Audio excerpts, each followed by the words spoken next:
It's a pleasure to be interviewing you today, Joe. Joe Eshun, Deputy CEO of Deloitte East Africa. Congratulations on that appointment. I think that was in June, if I'm not mistaken. Yeah, time flies. Thanks very much. Joe, as I was walking in here, we were talking about, you telling us a little bit about your personal journey. Mm-hmm. You told me you're from Ghana. Do you want to tell us when you first came to Nairobi? Nairobi, wow. I think, I left Ghana in 1993. And during my student days, I joined ISEC. Yes. So I had the greatest opportunity to be traveling around the world.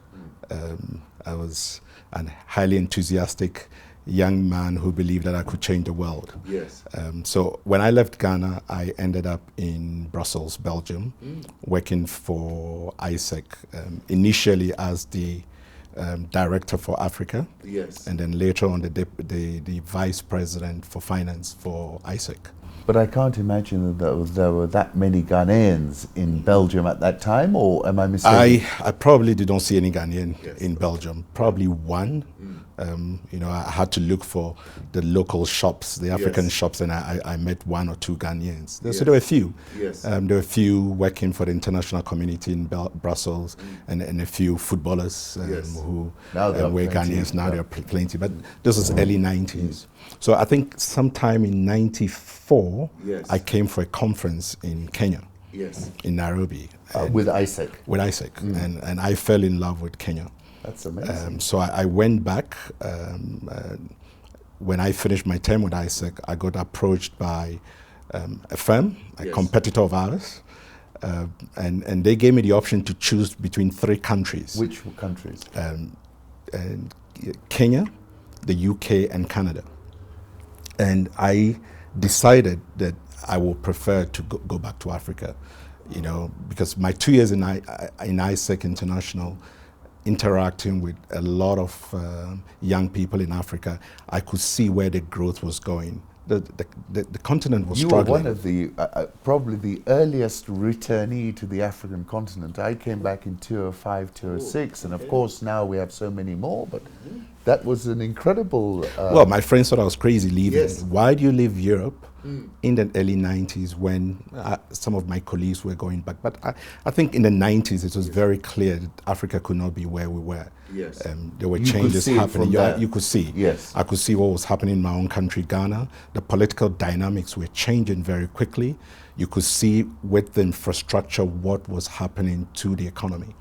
And so I thought I made the right decision. Yes. And coming back, joining one of our current competitors. And I decided, to move from what was then seen as a cushy job, where you had exposure to large multinational CEOs, to almost start off in the profession. And with my interest was I just wanted to get back to reality. Yes. Moving from Europe. So that's what happened. That brought me to Kenya. And so I started off in that was quite a turbulent period in Kenya. Those were the days of President Moi. That's right. And I still remember my first experience going to movies in Kenya, standing up for the national anthem, attempting to sing the Kenyan national anthem. So those were good days. Fantastic. So 95, but I was young. I lived in interesting places in Nairobi. I had great friends, and now I'm glad to see some of my friends are actually clients of Deloitte. That's incredible. So it's incredible that what goes round, and the people you started off as friends, young people, are now the captains of industry in Kenya. So that's definitely. And you were a real Pan-African in the Ghanaian Nkrumah spirit. Ghanaian in Kenya. But I feel like an East African. You do now? Yes. You're married to an East African. I'm married to a Tanzanian. Yes. So from 95 to now, that's a long time. When did you actually join Deloitte? So I stayed with a competitor for 4 or 5 years. Yes. In Kenya. And at that point in time, they did not have a presence in Tanzania. So they requested me to move to Tanzania. To open the office. So no, not to, because I was still a young person, but to join the partner of this firm who had then moved to Tanzania. But what I was supposed to then go and do was to help the new partner to really grow particularly the advisory business, because the presence that we had in Tanzania was mainly an audit business. So one of my first involvement with clients in Tanzania was actually involved in almost the split of one of the largest national banks, which was NBC Bank. Yes. So I was part of the team that worked on the restructuring of the bank, and I was around 1997 to 98. So you've seen the capital markets in this region for nearly 20 years. So I've seen, and interesting enough, fast forward when I joined Deloitte, one of my first projects was actually to work on a project looking at the fiscal and monetary policy harmonization between the three East African countries. Yes. And that was an eye-opener for me. So yes, you're right. At that point in time, Tanzania's capital market, the stock exchange, was not really existing. And the drive towards the harmonization, you can see that it's still an issue here. Yes. If you're talking about an East African integration, without harmonizing fiscal and monetary policies, it makes it very difficult for businesses to operate in the country. So Joe, looking at the region, people have gotten more excited this year in a way because there have been so many challenges in other parts. In Nigeria, the IMF is predicting it will contract. And it seems a much different time now to 2-3 years ago when the tide was rising and every boat was being floated. How do you characterize what's happening in the region? And, I include Ethiopia into that characterization. I think it's, the growth that most of African countries enjoyed.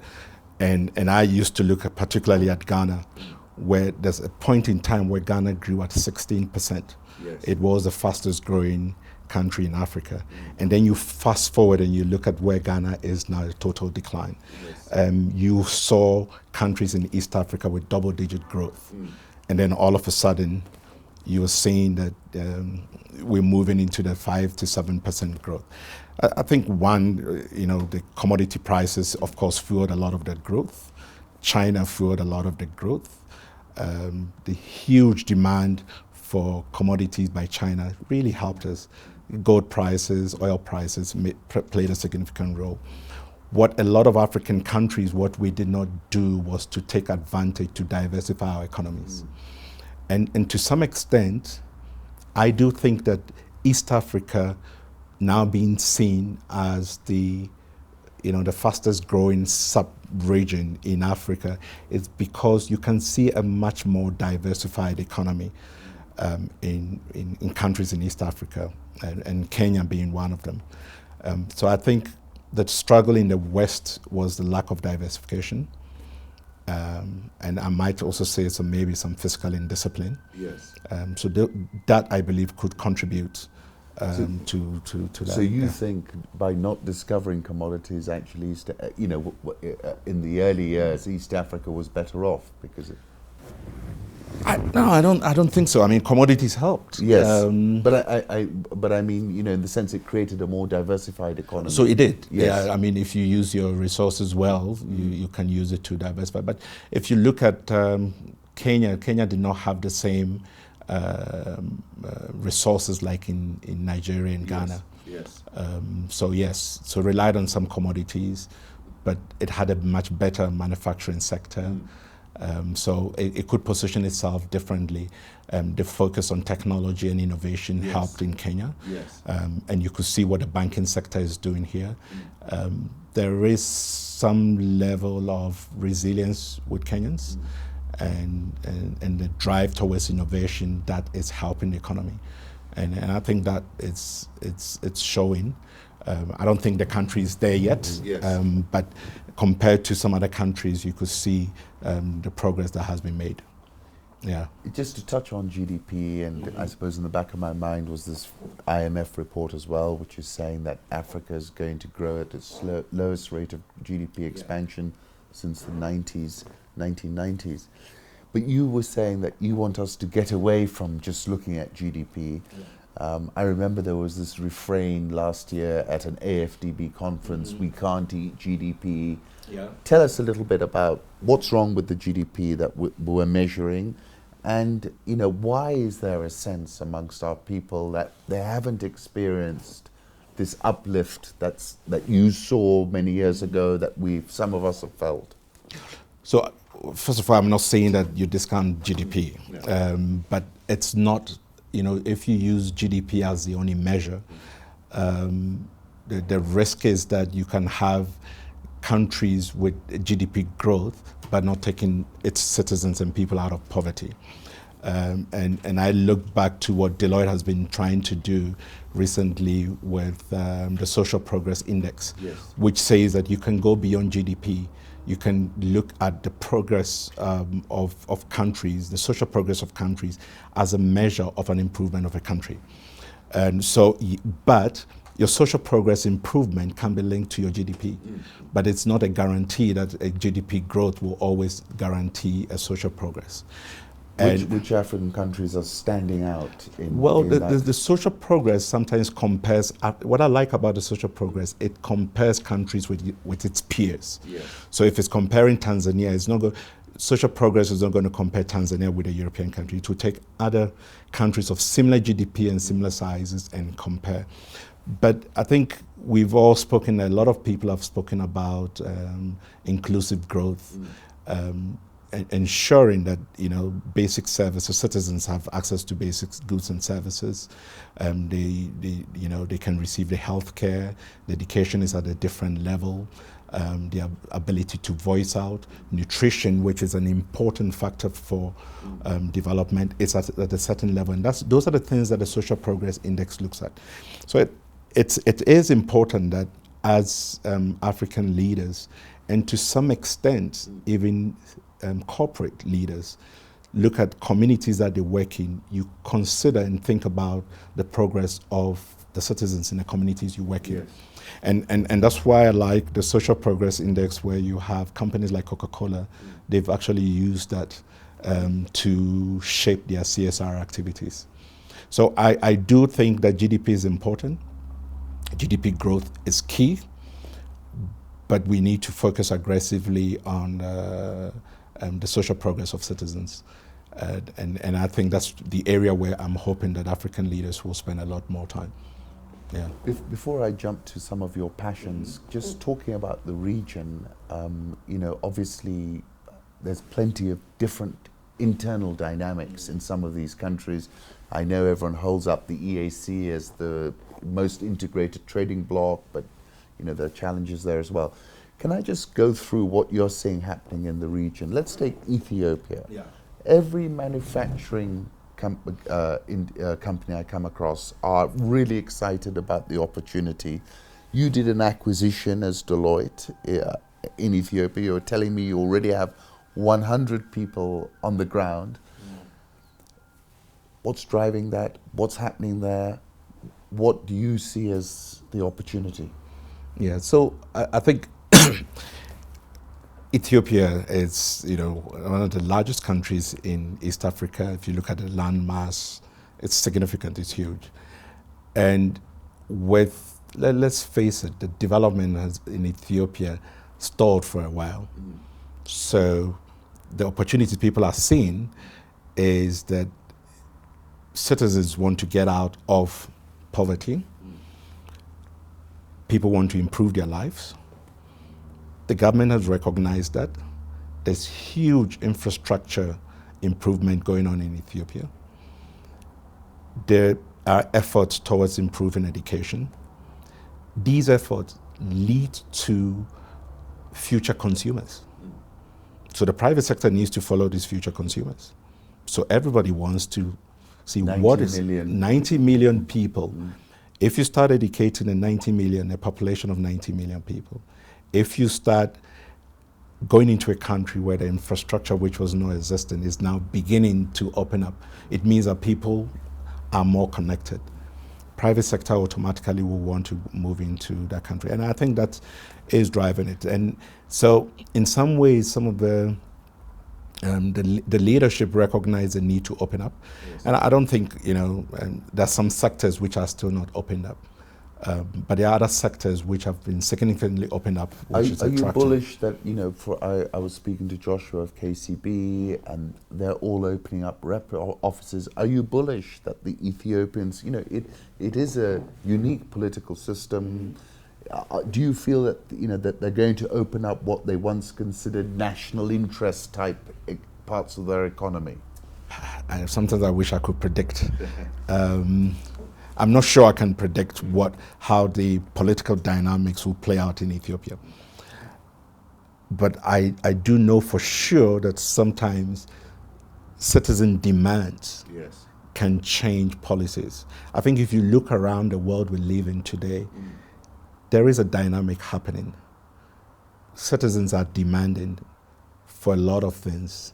Do you think we're demanding that in Africa as much as people? I don't think not as much. I mean, the voice of an ordinary African citizen is not as much as you want, but I think it's coming up, even in Ethiopia. And I know that in a few weeks, some weeks back, we've heard about instances of protest in Ethiopia. The expansion of the city caused a lot of friction. Yes, so you will find that happening. Yes.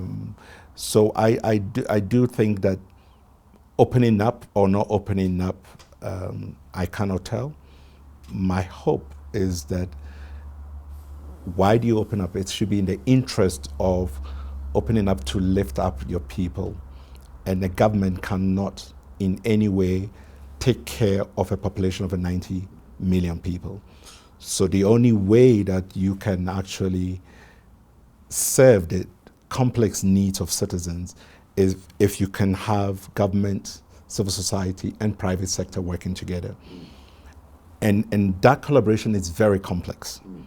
I mean, let's face it, where a lot of African countries, where you hear people talking about PPPs, we're still not sure, and what I see is the uncertainty of how this is going to play out.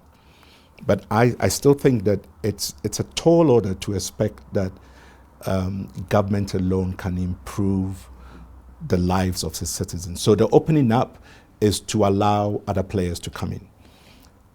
But I also do know for sure that the Ethiopian government believes that you have to open up systematically. But I probably am not the right expert. I'm not the right person to comment on how that will play out. But you're seeing a lot of demand from investors, from multinationals. Otherwise, you wouldn't have 100 people on the ground. Yes. So you're right. And because you have new entrants, like I said, as the consumer is going, you have, different, you'll see the retail play is going to change. You'll see some manufacturing coming in. The automobile sector will target it. Yes. So we have to follow our clients. So we have to be able to follow our clients to provide the services that we have to serve these clients in this market. So we're seeing the move. Yeah. We see a lot of interest from our clients. And I think some months back, we actually took a lot of our clients from South Africa to Ethiopia, and because it's our responsibility to help connect our clients to the right government, to the right partners in the different countries. And we did that, and we could see the interest. Yeah. Let me take a jump now and just go to Tanzania, because we're sitting here in Kenya. You are based quite a lot of the time in Tanzania. New leadership, President Magufuli, captured everybody's imagination, particularly here when he sort of stormed into various places and read the Riot Act to a lot of civil servants. What's happening there? What's going on? There's been GDP has been at 7% for the last 10 years. It seems to be. What are they up to? Should Kenyans be worried? Why will Kenyans be worried? Well, they'd be worried about. We all got worried when this railway. I see. Okay, the pipeline. We always thought Kenya was the linchpin state, the route to the sea for the region, and suddenly President Magufuli is pulling a few moves on us, and we don't look as sharp as he did. How do you characterize the whole thing? I don't know. I think, maybe it's a surprise play here. But what I know for sure is that he can be seen as an enigma, Yes. can be seen as a different form of leader. I'm watching the dynamics and the response by private sector to his leadership style.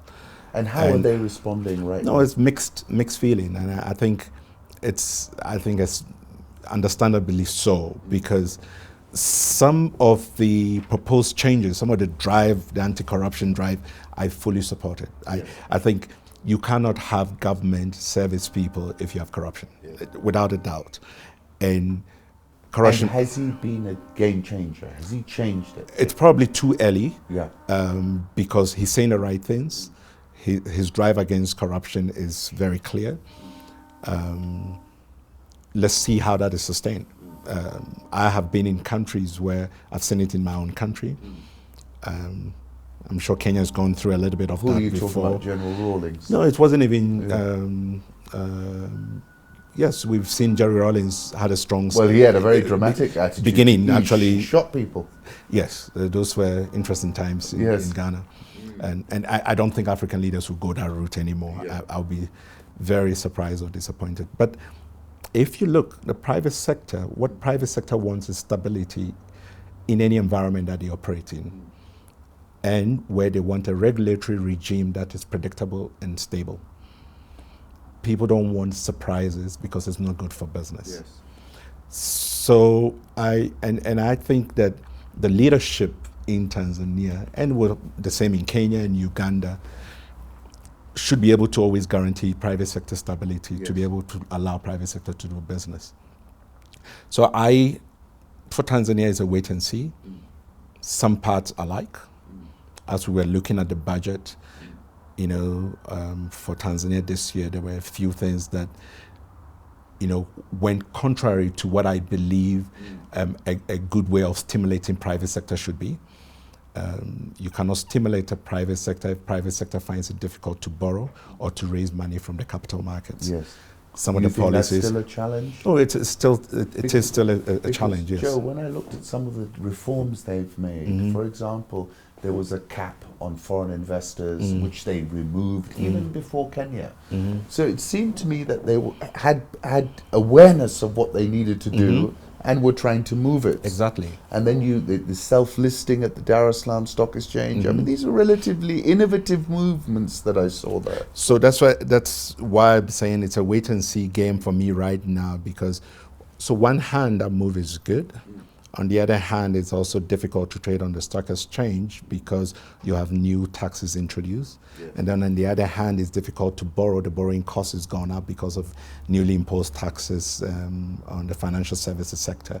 So these are some of the things. But these were what taxes have been introduced? So, you have VAT and withholding taxes introduced this year. On mobile money? And mobile money and on fees on borrowing. Yes. And so for private sector, that will be a significant cost of borrowing.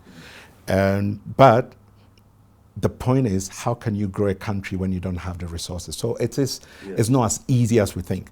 So that's why the point on corruption is very key, because you've got to avoid the waste to be able to get the resources and not to stifle private sector that needs to be your engine of growth to be able to increase employment. Because I'm very worried if I see young people who cannot be recruited in our countries. And if it's worrying if you're going to educate people without a private sector to recruit them, because I don't think government is going to be the one to recruit the millions of young people out there. So again, so if you don't deal with the waste and you go out and completely overtax the private sector, then you will create a disincentive for the growth, for innovation in the space, for new players, for small businesses to come in, to be able to be the engine of growth that will be able to employ our young people. Let me now jump just to here where we are today in Kenya. Yes.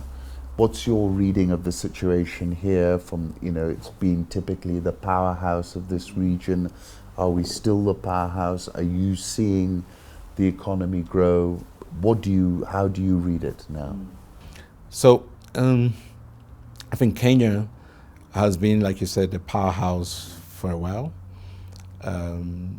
with when I look back at, some of the big ticket items that's happened in the last few years, starting from devolution. Yes. So That was a huge. That was a huge thing with, governance, changes in the political dynamics, which has an impact on the private sector.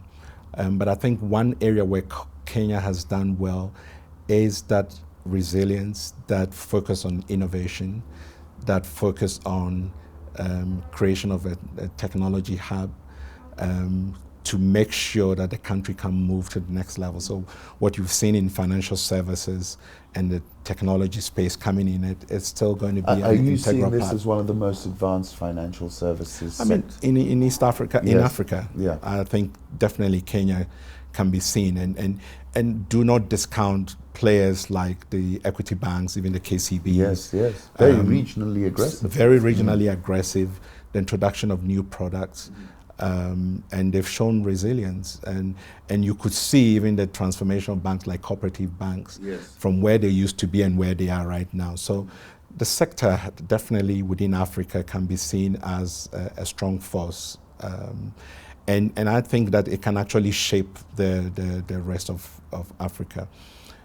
In between that, the drive towards innovation in this country, and I think it's not surprising that Kenya hosted, what's it called, the Innovation Global Entrepreneurship Summit Yes.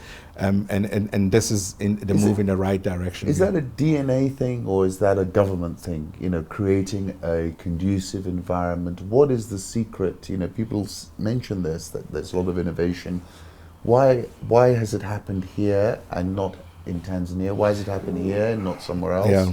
Or is it going to be a positive contagion and happen everywhere, and we're just lucky to see it first? So I know I come in and out of Kenya, and my wild guess is a combination that, the Kenyan education system, yes, there's been a lot of push against whether the education system is of the quality that it needs to be. But the Kenyans themselves, I don't think it's a government which will come in and say, let me drive innovation. Yes, government needs to be an enabler. But you have self-made Kenyans who are the forefront of entrepreneurship, creativity, and innovation. Yes. And they are driving these changes. From what you've seen with the mobile money, it wasn't driven by government. And you and I know, for years, government were trying to reach the unbanked in all our countries. It took the private sector to reach the unbanked through mobile money. And so that's the kind of thing that I'm saying, that the private sector can play that significant role, because through just mobile money, it's just completely changed how we do things. But you're saying it's a collaborative thing. You need a little bit of collaboration. But at the end of the day, we need to be able to have a vibrant private sector. We need to make sure that our government are fixing the infrastructure that can make our private sector work, so that a business which is in Kisumu should not struggle to transport its goods to Nairobi because the infrastructure is not working. Because theoretically anywhere in East Africa. Or anywhere in East Africa. And of course that comes into the East African community and the challenges around that. So you're painting quite a bullish picture, but we've and let me just touch on one more place. Rwanda, obviously a smaller piece of the pie, but President Kagame and the sort of policy-making environment seems to be getting everybody very excited about what's happening. Now, so this, it's... And you were there, weren't you, recently? I was there for the World Economic Forum, and I'm just thinking that, this is a government that is making it easier for maybe private sector to operate in that environment. You could see the aggression to make it easier to do business, and they keep on being in the top 5 of the ease of doing business report. If you look at that report, Rwanda, they're always in the But that tells you that if you deliberately make that effort, and so that needs to be commended. It needs to be continued. But you could see Rwanda's also focused on technology. Yes. And it's impressive how the use of technology in the space of healthcare, the use of technology in the space of the first to fly agriculture. drones. So in the first to fly drones in to distribute drugs. And at the World Economic Forum, I remember there was a Deloitte, we had a Deloitte event where I spoke about, I bought a drone for my son. Wow. Was it a year ago? Yes. And I attempted to operate that drone, and I failed miserably. So my 14-year-old son managed to help me to operate that drone. Wow. And operating the drone, I realized, my goodness, the power of that drone. Of course, I could easily sneak into my neighbor's house, because if I'd fixed the camera, I could be seeing what my neighbor was trying to do. But if you look at the issues of technology, one of the key things that are being spoken about is the fact that there might not be enough people to even operate the drones. But my 14-year-old can operate a drone. Now, we have to start thinking about the young people that we have. Because of the use of video games, things have changed. We got to start tapping into some of these young people and preparing them that these are the future. These are the people who will be operating the different types of drones to be able to supervise huge construction taking place, because now drones are used to supervise construction. Drones are used to transport drugs. Yes. Drones in some countries are being used to do what? So many things. So we have the opportunity to start thinking about how we use our young people, how we tap into that skill set, and how we really consider them as part of that new wave to be at the forefront of driving that innovation and use of technology. And I believe maybe from what I saw in Rwanda, I was impressed. You were impressed? Yeah. Let me segue from there, because obviously you're the deputy CEO, you've got hundreds of staff across this region.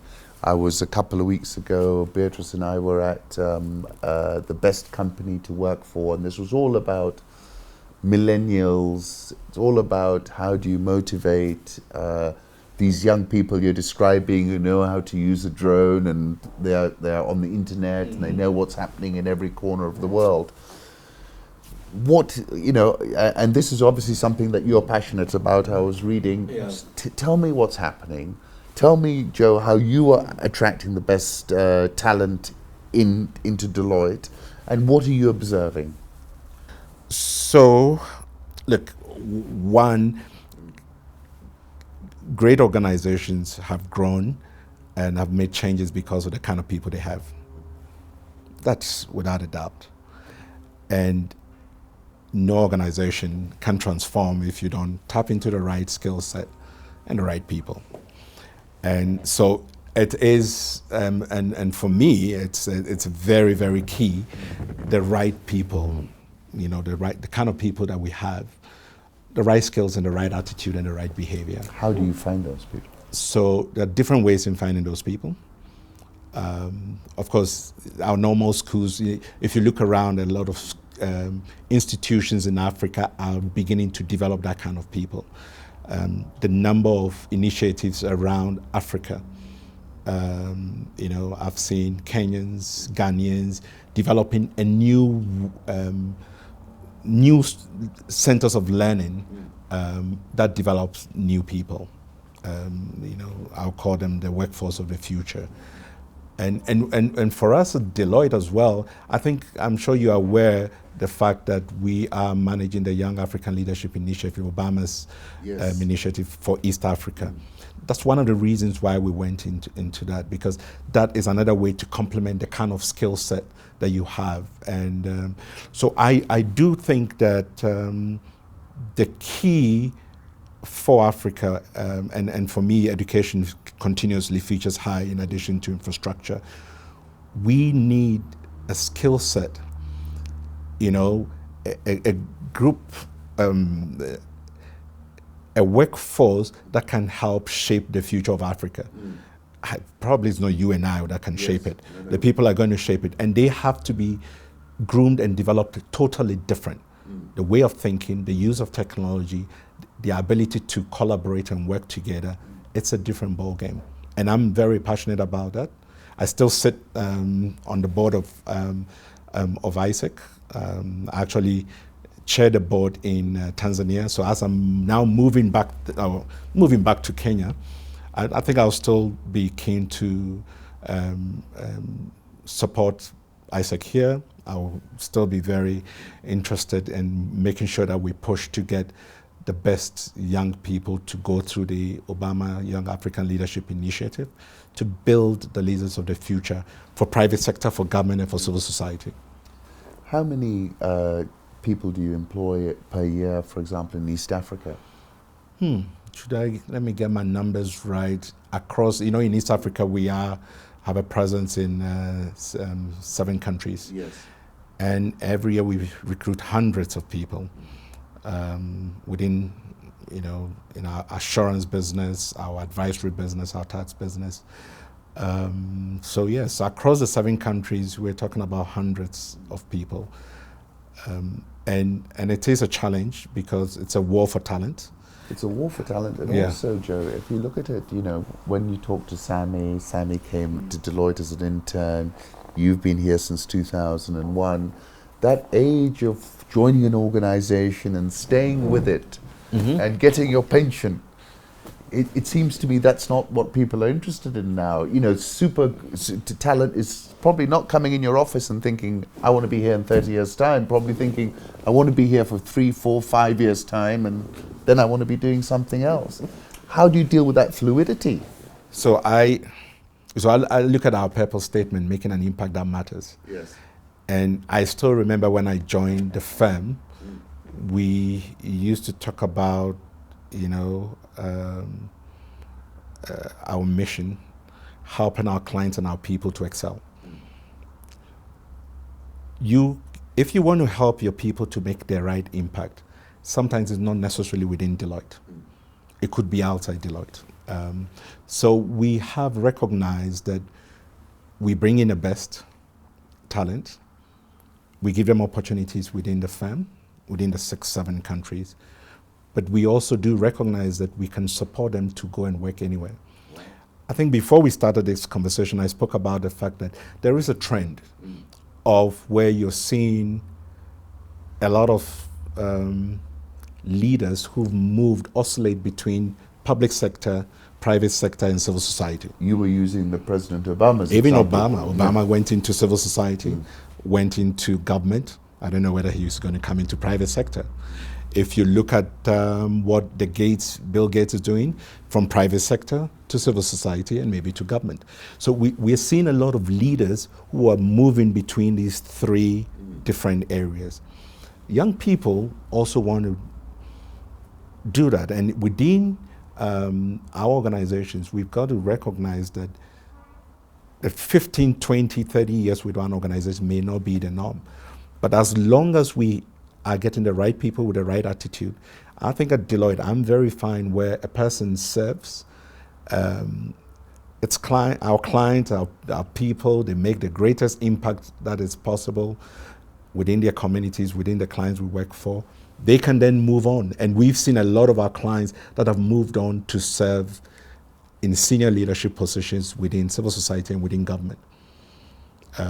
When the county started, I've seen a few Deloittians who moved on to be senior executives in counties. And then I've seen 1 or 2 move back from counties to join a Ford Foundation or, to continue in the civil society space. So I think organization needs to recognize, we just got to live with that. We just got to regarding leadership, so how does that change in this new normal that we're existing in?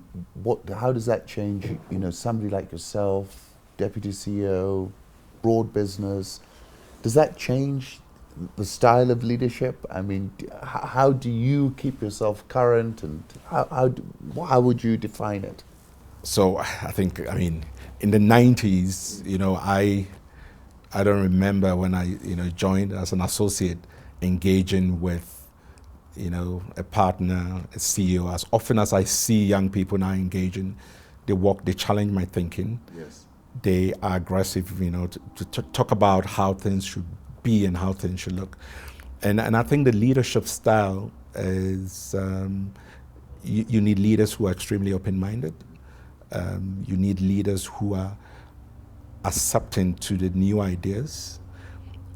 You need leaders who should be able to recognize that the knowledge does not, the wisdom does not, or I shouldn't even say the wisdom, the answer does not lie with you. The answer is the answer to the complex solutions or the complex problems that we have lie with these young, dynamic people that we have. Now, the ability to tap into that, it's not easy, but that's what we have to do. And sometimes as we serve our clients want a combination of many things. They want the wisdom, the sector deep knowledge, experience. Our clients then want the intellect of our young people, the ability to innovate and bring new solutions to them. And we have to always constantly combine that.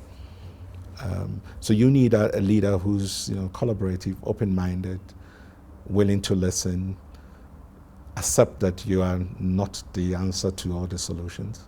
That's a great answer to all the problems, and then be able to tap quickly into the good brains that you constantly surround. And then why do you waste your time to recruit all these great people if you don't listen to them and use them? That's right.